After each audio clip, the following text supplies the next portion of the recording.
You are not lazy. You are paralyzed.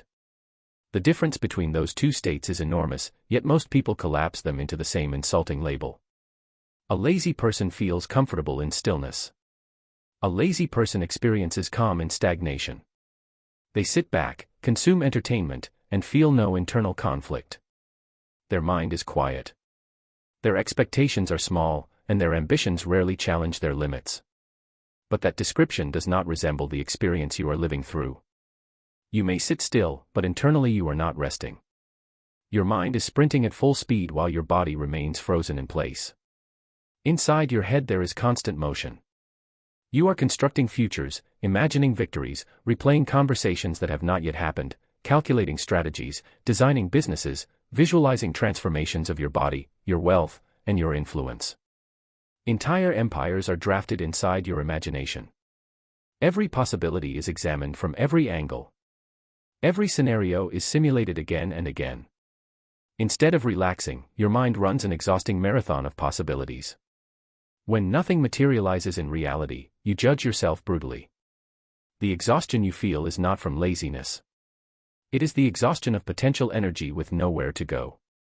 From the outside, society misreads the situation completely. People glance at the stillness and assume it means apathy. They see inactivity and conclude that you lack ambition. Yet beneath the surface, the opposite is often true. The engine inside you is powerful, burning with ideas and ambition, but the brakes are locked so tightly that the machine cannot move forward. The engine overheats while the vehicle remains stuck in the same position. This creates a psychological tension that few people understand and even fewer can explain. The frightening truth is that what looks like laziness can actually be the side effect of ambition that is too large to handle comfortably. When the scale of your desired future becomes massive, the human brain activates protective systems. Your biology is designed to avoid threats, humiliation, and the pain of failure. If the vision in your mind is gigantic, then the possibility of falling short feels equally gigantic. To avoid that psychological injury, the brain quietly pulls the emergency brake. The result is paralysis disguised as laziness. This phenomenon can be described as high potential underachievement. A person sees enormous potential inside themselves but becomes overwhelmed by the gap between vision and current reality. The distance appears so vast that movement feels pointless or terrifying. Instead of taking imperfect action, the mind chooses avoidance. Unfortunately, this avoidance slowly destroys the very potential it was trying to protect. Most people offer simplistic advice when they encounter this problem. They repeat phrases like, just start or, just push through it. Those words sound motivational, but they rarely address the true psychological mechanisms at work. Before action becomes possible, you must first understand the dark psychology behind resistance. You must dissect the internal forces that sabotage your progress. In other words, you must perform an autopsy on your own inaction. The first layer of this autopsy reveals what can be called the curse of the visionary. History offers many examples of individuals who possessed extraordinary imagination but struggled to translate that imagination into finished work. These individuals could see perfection inside their minds with breathtaking clarity. Their internal visions were flawless, elegant, and complete. Unfortunately, reality is rarely flawless. Reality is messy, imperfect, and resistant to control. When a visionary attempts to transfer a perfect idea into the imperfect physical world, disappointment often follows. Every brushstroke, every sentence, every early attempt feels inferior compared to the flawless picture inside the mind. This gap between imagination and reality can create deep frustration. Instead of producing imperfect work, the visionary delays action, hoping to preserve the purity of the idea. This psychological trap is extremely seductive. In imagination, you are invincible. In imagination, your future self is powerful, confident, wealthy, admired, and unstoppable. Inside that mental theater, nothing can embarrass you and nothing can defeat you. But the moment you begin working in the real world, uncertainty appears. Mistakes happen. Feedback arrives. The possibility of mediocrity enters the scene. At that moment, the mind faces a choice. One path leads toward imperfect effort and gradual improvement. The other path preserves the fantasy of perfection but sacrifices real progress. Many ambitious individuals unconsciously choose the second path. They remain in the safe environment of imagination where their potential is never tested. Psychologists sometimes describe this internal conflict as motivational ambivalence. Two powerful forces fight inside the same mind. One force pushes toward achievement and expansion. The other protects identity by avoiding situations that could expose weakness. The first force wants conquest. The second force wants safety. This creates a strange logic. As long as you never fully try, your potential remains unproven. Because it is unproven, it can still be imagined as extraordinary. You can always tell yourself that you could succeed if you truly committed. That belief becomes a fragile shield protecting your ego from painful reality. But the shield comes with a cost. Every day spent protecting potential is a day not spent developing it. The longer this continues, the heavier the shield becomes. Eventually it stops protecting you and starts crushing you. Instead of preserving greatness, it slowly suffocates it. You must confront an uncomfortable truth. The world does not reward potential. The world rewards results. History is full of individuals who possessed enormous capability but never converted that capability into action. Their dreams existed only inside their own minds. When their lives ended, those dreams disappeared with them. The tragedy of wasted potential is one of the most common human stories ever written. Every cemetery on earth contains individuals who once imagined greatness but never allowed themselves to attempt it. The difference between those people and the few who actually changed the world was not always talent. Often it was simply the courage to accept imperfection and begin. This brings us to the next psychological layer that sustains paralysis, the intoxicating pleasure of planning. Your brain contains a reward system designed to reinforce progress toward goals. When you anticipate success, the brain releases chemicals associated with motivation and pleasure. Unfortunately, the brain is not very good at distinguishing between real achievement and vivid mental simulation.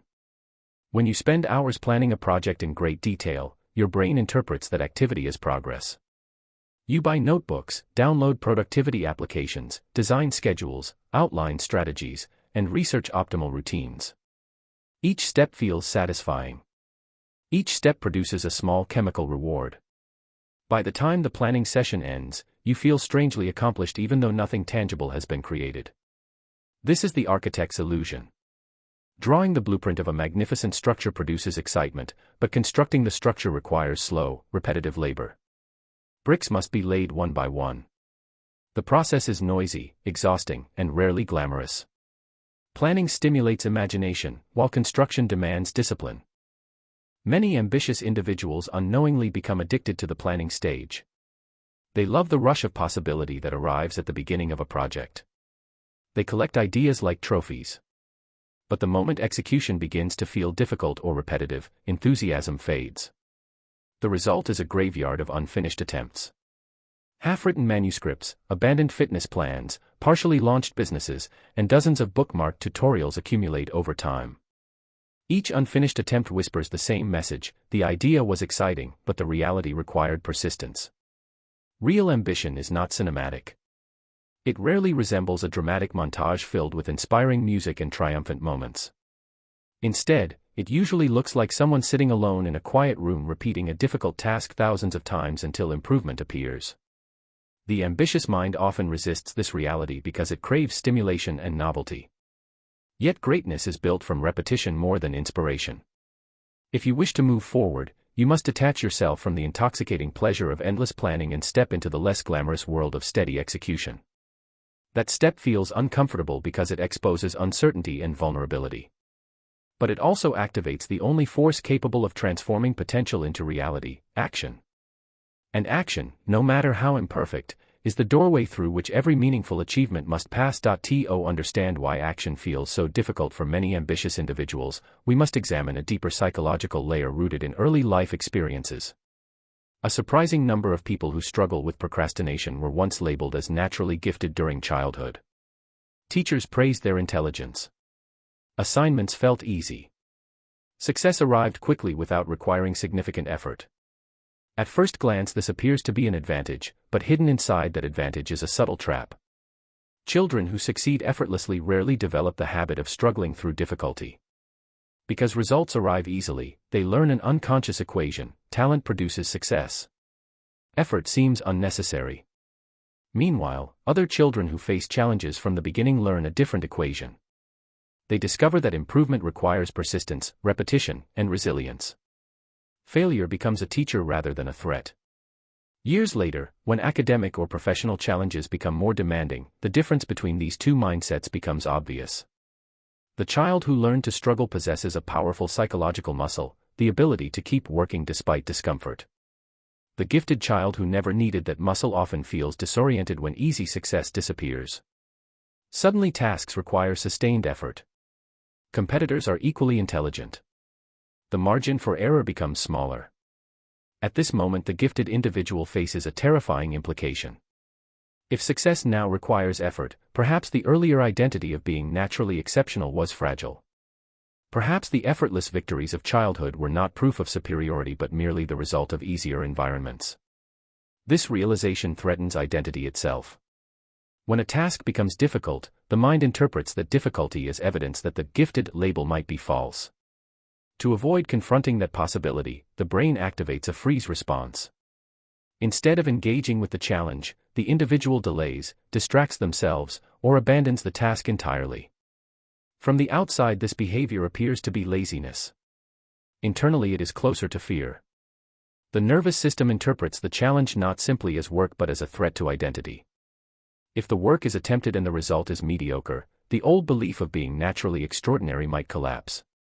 Procrastination becomes a protective shield against that psychological danger. This response resembles what happens when an animal encounters danger in the wild. The nervous system can choose fight, flight, or freeze. In the context of ambitious individuals, freeze often becomes the dominant response. The person stares at the task, aware of its importance, yet unable to begin. Deadlines approach like headlights on a dark road while the body remains motionless. Observing others succeed can intensify the frustration. Sometimes the individuals achieving progress appear less talented or less intelligent.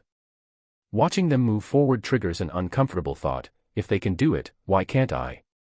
The answer is usually simple but painful. They are willing to look inexperienced. They accept temporary incompetence. They allow themselves to produce imperfect work repeatedly until improvement appears. The person trapped in paralysis often cannot tolerate that early phase of awkwardness.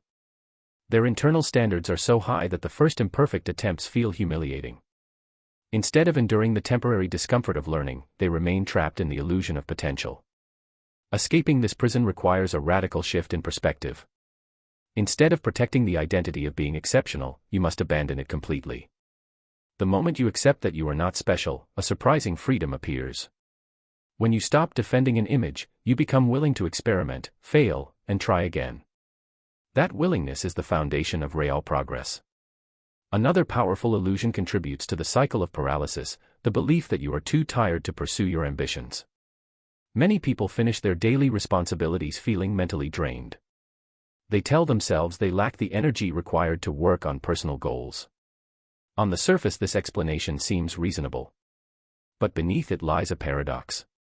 Often the exhaustion does not come from doing too much meaningful work. Instead, it comes from suppressing the desire to do meaningful work. Every time you ignore an idea that excites you, your brain experiences internal conflict. One part of the mind pushes toward action while another part suppresses it. Maintaining this internal tug-of-war consumes enormous mental energy. Guilt amplifies the effect. When you know you should be moving toward your goals but choose distraction instead, the mind generates a continuous stream of self-criticism. This emotional state is metabolically expensive. Stress hormones increase. Mental fatigue grows heavier. Ironically, avoiding the work creates more exhaustion than doing the work would have produced. Action has a strange property: it often generates energy rather than consuming it. Once movement begins, motivation frequently follows. This principle resembles a basic law of physics. Objects at rest tend to remain at rest, while objects already in motion tend to keep moving. The greatest difficulty lies in overcoming the initial friction that prevents the first step. High performers rarely wait for the perfect emotional state before beginning. They understand that mood is unreliable. If they waited until motivation appeared naturally, very little would ever be accomplished. Instead, they detach action from feeling. They act first and allow motivation to catch up later. This approach may sound harsh, but it reflects a fundamental truth about human psychology. Feelings are temporary weather patterns inside the mind. If you treat them as commands rather than signals, they will control your behavior. If you treat them as background noise while continuing to act, they lose their power. There is also a surprising advantage hidden within what people call laziness. A person who dislikes unnecessary effort often develops a strong instinct for efficiency. Instead of grinding endlessly through inefficient processes, they search for smarter methods. Many technological innovations were created by individuals who disliked repetitive labor enough to design better systems. The key distinction lies between passive laziness and strategic laziness. Passive laziness produces stagnation. Strategic laziness seeks efficiency. When used correctly, the desire to minimize effort can inspire creative problem-solving and intelligent automation. However, this advantage only appears when action still occurs. If the search for efficiency becomes an excuse to avoid work entirely, the benefit disappears. The challenge is to ask an honest question whenever resistance appears: am I avoiding this task because I am afraid, or because there is a smarter method available? If fear is the true cause, the only solution is to move forward despite discomfort. If inefficiency is the cause, then design a better system. Build structures that reduce friction. Remove unnecessary steps. Use technology, routines, and automation to conserve energy for the work that truly matters.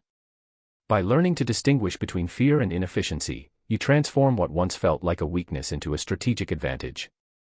The same mind that resisted wasted effort can become the mind that designs elegant solutions. But to reach that point, one more hidden force must be addressed: the invisible authority figure living inside your own thoughts. For many individuals, procrastination is not simply a productivity problem but a psychological rebellion. During childhood, authority figures often controlled schedules, expectations, and behavior. Instructions arrived constantly: finish your homework, clean your space, follow specific career paths, meet external standards. For a child with strong independence, the only available defense against excessive control was resistance. That resistance sometimes took the form of passive refusal. A child might sit quietly while secretly refusing to cooperate internally. They could be physically present but mentally disengaged. This pattern creates a strange sense of autonomy. The child discovers that although others can demand behavior, they cannot fully control internal motivation. Years later, the external authority may disappear, but the internal pattern remains. The voice of expectation continues speaking inside the mind, repeating phrases about responsibility, discipline, and wasted potential. At the same time, another voice rebels against being controlled. The result is an internal power struggle where one part of the mind issues commands while another part refuses to obey. When procrastination appears in this context, it becomes an act of defiance rather than simple avoidance. By delaying work, the rebellious part of the mind proves that it cannot be forced. Unfortunately, the person sabotaging their own progress is also the person suffering the consequences. Breaking this cycle requires a subtle but powerful shift in language. Commands create resistance. Choice creates ownership. When a task feels like an obligation imposed by some invisible authority, motivation collapses. When the same task becomes a voluntary decision aligned with personal values, resistance fades. Instead of saying, "I have to do this," replace the phrase with, "I choose to do this." The difference may appear small, but psychologically it is profound. Choice restores autonomy. It reminds you that the path you pursue belongs to you, not to the voices of the past. Once autonomy is reclaimed, the next challenge is dismantling paralysis itself. Massive goals often trigger fear because they appear overwhelming. When the mind sees an enormous objective, it raises defensive barriers immediately. To bypass those defenses, a different strategy is required. One effective method is to shrink the first step to a nearly ridiculous size. Instead of committing to an entire project, commit to the smallest possible action connected to it. If the goal is writing, open a blank document. If the goal is exercise, put on the shoes. If the goal is organizing your life, move a single object into its correct place. These actions appear insignificant, but they possess a hidden power. The brain rarely perceives them as threats because the required effort is minimal. Once the first movement occurs, the psychological barrier weakens. Momentum begins to build. The task that once felt impossible gradually becomes manageable. Another technique involves making a simple agreement with yourself: work on a task for only 2 minutes. At first this sounds almost trivial. 2 minutes feels too small to matter. But that is precisely why the mind accepts the deal. The commitment does not trigger panic because it appears temporary and reversible. Once those 2 minutes begin, something interesting happens. The brain dislikes unfinished activity. When a task starts but remains incomplete, a subtle tension develops. This tension encourages continuation. Often the 2 minutes quietly expand into 10, 20, or even 60 minutes without deliberate effort. This phenomenon demonstrates an important truth about motivation. Motivation rarely appears before action. More often it appears during action. Waiting for inspiration before beginning reverses the natural order of progress. Another destructive illusion must also be addressed: the promise of tomorrow. Humans possess a cognitive bias that allows them to postpone uncomfortable tasks by imagining a future version of themselves who will handle the responsibility more effectively. When you tell yourself that work will begin tomorrow, the mind experiences immediate relief. But tomorrow is a psychological mirage. When tomorrow arrives, it becomes today. The same emotions, distractions, and fears remain present. The imaginary version of yourself who possesses perfect discipline never appears because that version only exists in imagination. Understanding this illusion forces a difficult conclusion. If a task cannot begin today, it will almost certainly never begin at all. Recognizing this fact removes the comforting escape route of endless postponement. There are only two honest options: act now, or admit that the goal does not truly matter. Modern environments make the challenge even harder by flooding the brain with constant stimulation. Short videos, endless news updates, sugary snacks, and rapid entertainment deliver quick bursts of pleasure that require no effort. Compared to these instant rewards, slow achievements like learning, building, or writing feel painfully dull. When the brain becomes accustomed to rapid stimulation, patience disappears. Tasks that require sustained attention feel intolerable. Productivity collapses not because of lack of intelligence but because the nervous system has been trained to expect constant novelty. One solution is surprisingly simple: remove stimulation. When distractions disappear, boredom returns. At first, boredom feels uncomfortable, but it performs an essential function. It pushes the mind toward any available activity that offers engagement. If the only available activity is meaningful work, that work gradually becomes interesting. Finally, the greatest enemy of progress must be confronted: perfectionism. Waiting until you can produce flawless results guarantees permanent delay. Skill improves through repetition, experimentation, and failure. The first version of any meaningful project will be imperfect. The second version will be better. The 100th version may approach excellence. Those who produce large quantities of work often outperform those who obsess over a single perfect attempt. Repetition teaches lessons that theory cannot. Experience reveals solutions that planning cannot predict. The path forward therefore becomes clear. Abandon the illusion of perfection. Accept the awkward beginning. Create imperfect work repeatedly until improvement becomes inevitable. Progress belongs to those who produce, not those who endlessly prepare. At this point you face a simple but powerful decision. You can continue protecting the fantasy of your potential, or you can begin the uncomfortable process of proving it through action. One path preserves the comforting illusion of greatness. The other path risks failure but opens the door to real achievement. Inside you there is immense energy waiting to be released. That energy feels dangerous because it threatens the comfortable identity you have maintained for years. Yet the alternative is far worse. A life spent guarding unused potential eventually transforms into regret. Regret accumulates slowly, like a quiet poison.